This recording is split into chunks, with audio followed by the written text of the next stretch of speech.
एक बार फिर से आपका स्वागत करता हूं। आप देख रहे हैं मेरा यूट्यूब चैनल बैंकिंग लोचा।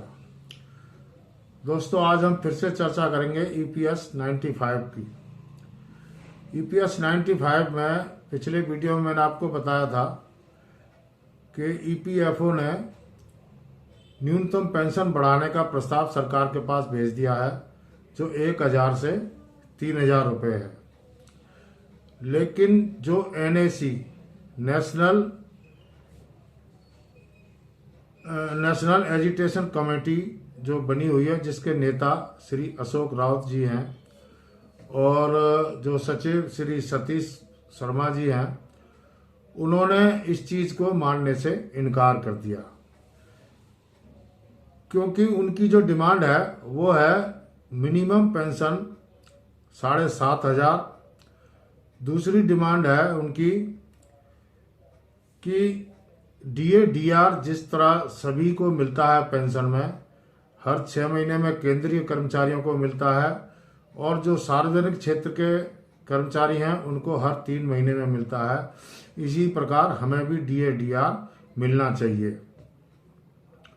जो तीसरी डिमांड है उनकी, वो है जिस प्रकार मुफ्त चिकित्सा सुविधा सभी को उपलब्ध है, उसी प्रकार हमें भी मुफ्त चिकित्सा सुविधा उपलब्ध कराई जाए। और जो जीवन साथी है, यानी स्वैप के लिए और जीवन साथी के लिए भी मुफ्त चिकित्सा सुविधा उपलब्ध करवाई जाए।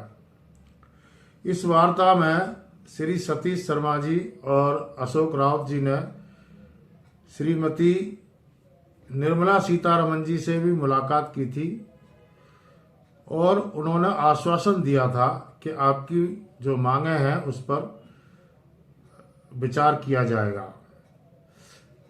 लेकिन दोस्तों, सिर्फ विचार से बात नहीं बनती है, क्योंकि ईपीएफओ ने 1000 से 3000 रुपये मिनिमम पेंशन करने का प्रस्ताव श्रम मंत्रालय के पास भेज दिया। लेकिन उन्होंने उसमें बाकी की जो चीजें हैं, जैसे डीए डीआर है, उसकी कोई प्रस्ताव नहीं भेजा। जो मुफ्त चिकित्सा सुविधा है उसकी कोई प्रस्ताव उन्होंने नहीं भेजा, और जो उनकी बाकी की जो मांगे हैं वो भी उन्होंने उसके साथ संलग्न नहीं की। इसीलिए श्री राउत जी ने जो कहा था कि हम सड़कों पर उतरेंगे, आंदोलन करेंगे अगर सरकार हमारी मांगों को नहीं मानेगी तो दोस्तों, 17 मार्च से लेकर के 25 मार्च तक श्री राउत जी ने, अशोक राउत जी ने आंदोलन का रास्ता अख्तियार किया है और ये महा आंदोलन का इसका नाम इन्होंने दिया है। अभी दिल्ली में ये आंदोलन चल रहा है और 17 मार्च से आज से इन्होंने शुरू कर दिया है और ये 25 मार्च तक चलेगा। और सभी जो साथी हैं उनसे अनुरोध उन्होंने किया है कि ज़्यादा से ज़्यादा संख्या में इस आंदोलन में भाग लें और सरकार के खिलाफ इस आंदोलन को सफल बनाएं, क्योंकि सरकार से हम इतने वर्षों से एक छोटी सी मांग कर रहे हैं और उसकी भरपाई सरकार नहीं कर रही है। सरकार बार बार हमें दिलासा दे देती है, लेकिन हमारी मांगों को स्वीकार नहीं कर रही है। अब इन्होंने कहा है कि स्वीकार किया भी है तो उन्होंने 1000 से 3000 मिनिमम पेंशन की है। देखिए दोस्तों, श्री राउत जी कहते हैं कि महंगाई इतनी ज़्यादा बढ़ गई है, आप मिनिमम पेंशन 3000 रुपये भी देंगे और बाकी की सुविधा नहीं देंगे। सूखी पेंशन 3000 रुपये आएगी, उसमें डीए डीआर आप नहीं बढ़ाएंगे और चिकित्सा सुविधा को आप इसमें शामिल नहीं करेंगे। बाकी के जो अन्य सुविधाएं जो सभी कर्मचारियों को मिलती हैं वो आप हमारे को नहीं देंगे, तो हम 3000 रुपये में क्या कर लेंगे, क्या अपने परिवार को पालेंगे? क्योंकि जिनको मिनिमम पेंशन 1000 रुपये मिलती है वो अपने परिवार को कैसे चलाएगा? अब उसकी जगह अगर उसको 3000 रुपये मिलेगी तो भी वो अपने परिवार को नहीं चला सकता है।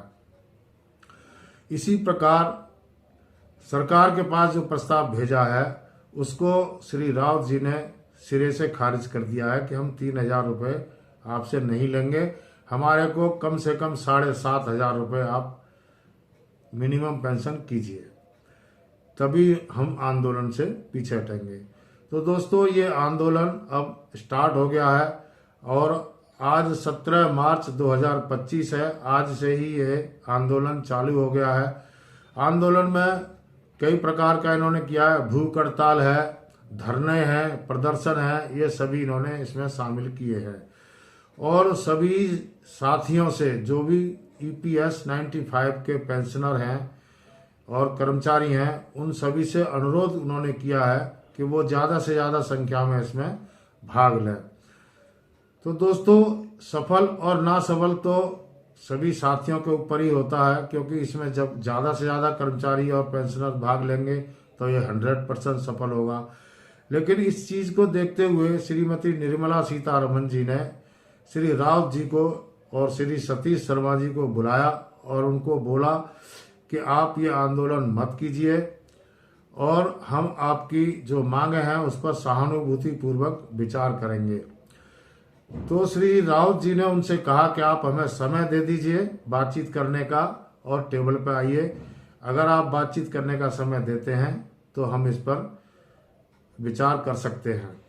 लेकिन श्रीमती निर्मला सीतारमण जी ने, जो वित्त मंत्री हैं, उन्होंने इनको कोई भी समय देने का आश्वासन नहीं दिया। इसीलिए इन्होंने ये आंदोलन का रास्ता अपनाया है और सभी से अपील की है कि वो ज़्यादा से ज़्यादा संख्या में इस आंदोलन में शामिल हों। यह आंदोलन पूरे देश में इन्होंने चलाने का निश्चय किया है।